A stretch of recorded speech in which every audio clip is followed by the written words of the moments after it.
Bien, buenos días a todos y a todas. Eh, Como ya he dicho, provengo de la región de Arica y Parinacota. Nuestra región es frontera, es barrera sanitaria, zona estratégica, frontera militar y con ello zona de sacrificio y de abandono y despoblamiento.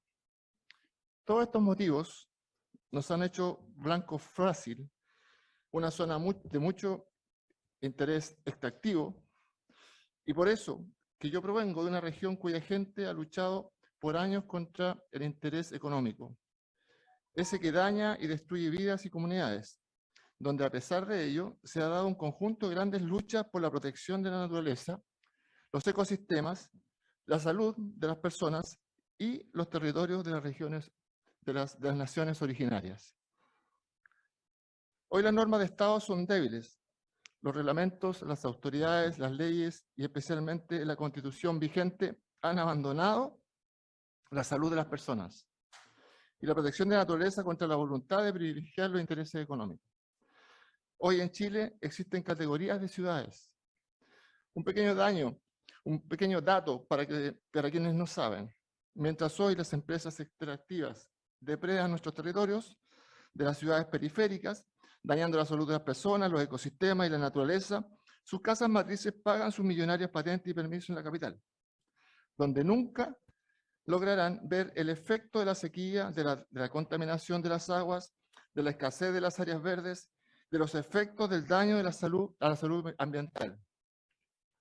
Lo cuento de esta forma para que la relación armoniosa con la naturaleza no sea cosa de suerte, no sea cosa de salir a la calle a protestar, no sea simplemente de voluntad política, sino sea una norma.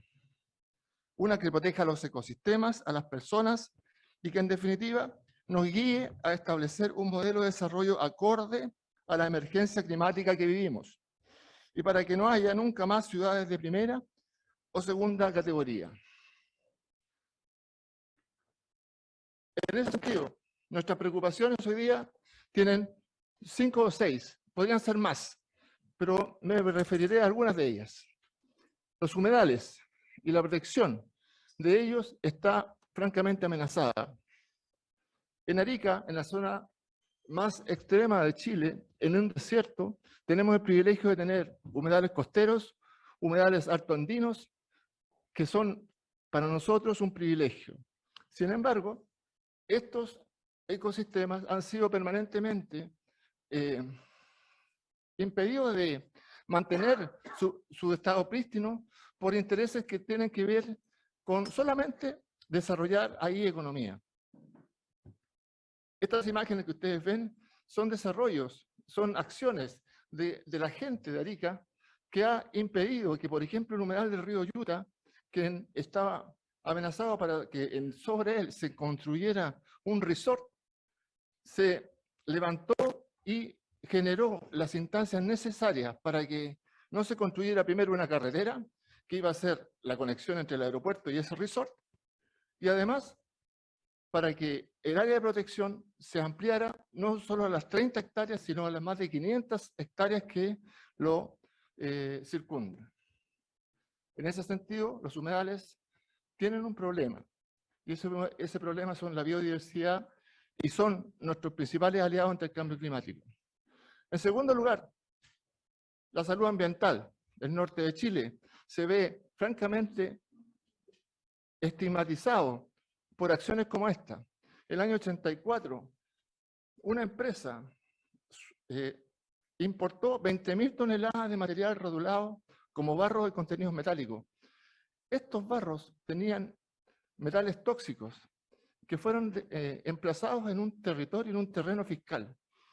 Sobre ese terreno fiscal se construyeron casas y sobre esas casas vivieron personas que hoy día están pagando con la salud de los hijos el hecho de tener altos niveles de contaminación de plomo y arsénico en su sangre. Ese es otro elemento que a mí me parece que hoy día no debe estar fuera de nuestra Constitución.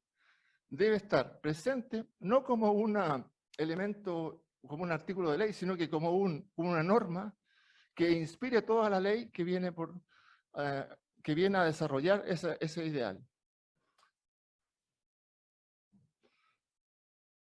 La soberanía territorial, las mineras y los pueblos, es otro elemento que en la región de Arica y Parinacota se ve claramente como un problema.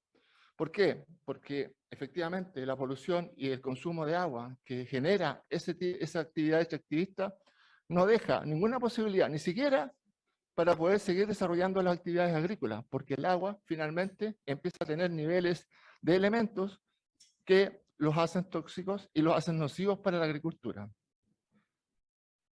La contaminación, el emisario submarino, el cual nosotros hemos denunciado desde hace muchos años, es un problema patente. No podemos aceptar que en el desierto más árido del mundo se pierdan 400 litros por segundo de agua y no se recupere ni uno. ¿Por qué? Porque la ley y porque la norma así lo permite. No establece la obligatoriedad de esa condición, de esa acción por parte de la sanitaria. Y los tratamientos que a nosotros nos cobran en la boleta del agua, que son tratamientos de agua servida, son simplemente extraer los sólidos, meterlos en unas bolsas plásticas que nosotros hemos encontrado en los vertederos y que nosotros hemos fotografiado y que ustedes ven ahí. Eso es el tratamiento de aguas servidas que hay en el norte de Arica, de Chile. En Arica vivimos todos los días con esta situación y hemos tenido que desarrollar ahí acciones concretas para poder visibilizar esta problemática. Problemática que además tiene colaterales. Hace poco hubo una mortandad de pulpos y todos decían que era producto del calentamiento global y todo un efecto natural climático normalizado.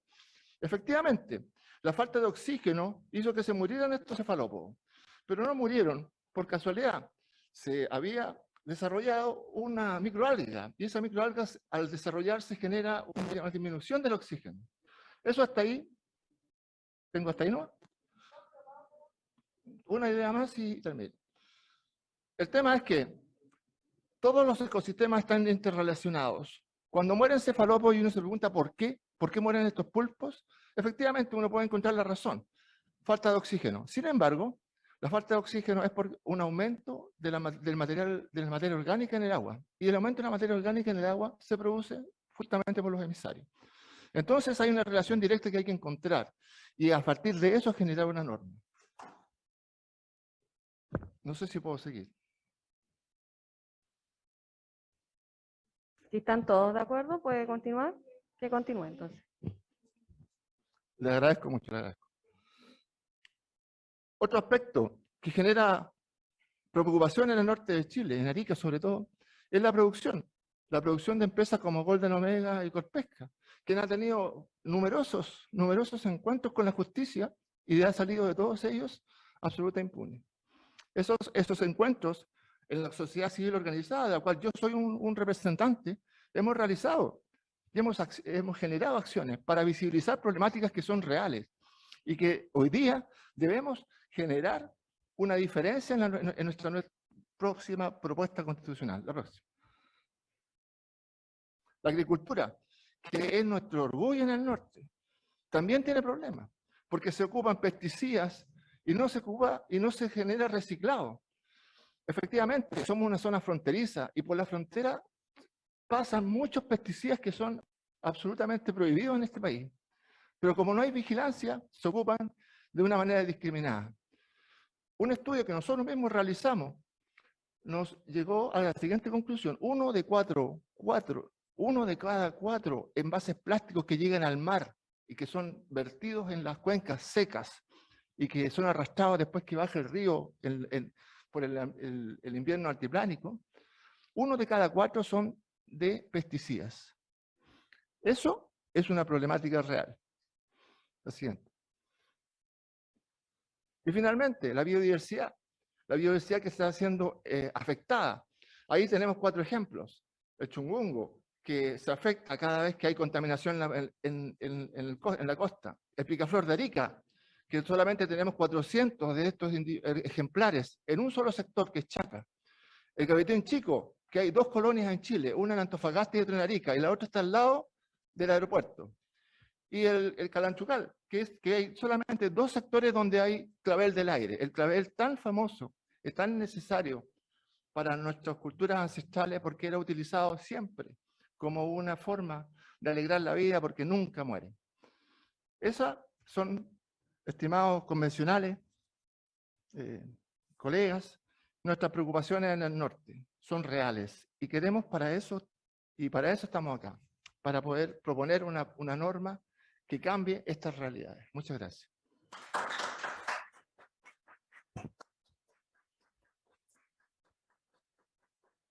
Muchas gracias, Jorge. Qué lindo poder escucharnos en nuestras opiniones, en nuestras reflexiones, en nuestros sentires. El tiempo pasa tan rápido en la convención que no tenemos la posibilidad de poder hacer este ejercicio tan sano. ¿Quién quiere ahora exponer o reflexionar acerca de su diagnóstico? No, Ivana tenía las manitos de aplauso. ¿Una pregunta? Félix. No, Félix quiere venir. Entonces, pregunta nomás, Roberto. Micrófono. ¿Se escucha ahí? Jorge, dos temas respecto a tu exposición. Bueno, yo conozco la zona y estoy muy de acuerdo con todo lo que expusiste. Un tema es la condición natural del río Yuta, que es alto en boro. Y ahí aguas del altiplano. Es alto en boro. Boro, la condición natural que tiene el río, que es alta en boro. Boro y arsénico, justamente. Y aguas del altiplano tiene o abastece a la ciudad de Arica desde dos puntos. Uno es el río Yuta, en el cual les cobran, y podemos entrar después a conversarlo fuera, el tema del tratamiento o la famosa desalinización, que no es tal, y lo otro son los pozos que tienen el sector de Azapa, específicamente sobre el kilómetro 20.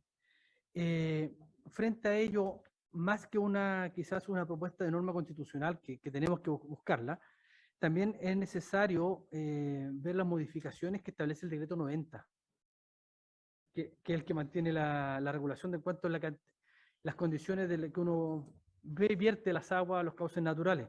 Y aquí algo que sí deberíamos tratar de trabajar es la interpretación que hace la Dirección General de Agua, porque cuando estima las condiciones naturales de los ríos, lo hace en un periodo óptimo. Entonces sabemos que en las cuencas en nuestro país hay periodos que el agua es mucho menos de la que tiene para poder diluir las aguas grises o aguas negras que se están tratando de ellas. Solamente eso, y agradecer a Jorge por su exposición. No sé si puedo agregar algo. Bueno, efectivamente el agua es el elemento central. Sin agua no hay vida. El 95% de la vida en cualquier parte está asociada al agua. Y en el desierto, por supuesto que mucho más. Con respecto al agua mismo y las concentraciones de arsénico y boro, efectivamente son elevadas de manera natural. Pero hay un mandato, el decreto 90, ¿cierto?, que el cual tú haces referencia, que fue modificado a todo esto el año pasado. Y sabes tú que las modificaciones son nada.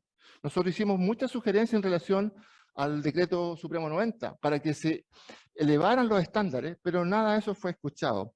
Se hicieron dos modificaciones que en realidad eran cosméticas.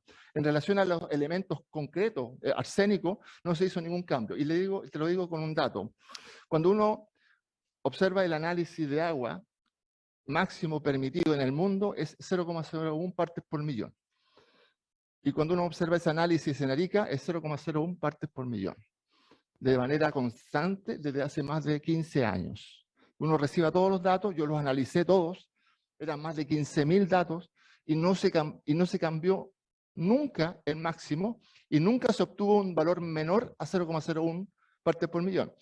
El dato adicional es que según la ley, el otro decimal, o sea 0,010, se eliminó de la declaración. Por lo tanto, puedes tener tú 0,0119, que es más cercano a 0,2, ¿cierto? 0,02, pero eso no está declarado. Y eso es un cambio en la normativa que no se ha querido hacer. Por lo tanto, tenemos que transparentar estas situaciones en términos de que cuando hablamos de concentraciones de arsénico que pueden ser naturales y que pueden ser productos de un proceso de depuración, ese valor sea real y no sea un valor escondido detrás de una normativa que elimina decimales para no declararlos, y por otro lado, para que el análisis sea hecho por por entidades que sean independientes de Agua del Altiplano, por ejemplo. Quien realiza los análisis declara los números y la superintendencia los visa. Entonces, eso es una situación que a nosotros a lo menos nos parece que debe ser cambiada, porque en definitiva, quien está realizando, generando el servicio, no puede ser quien se autofiscalice.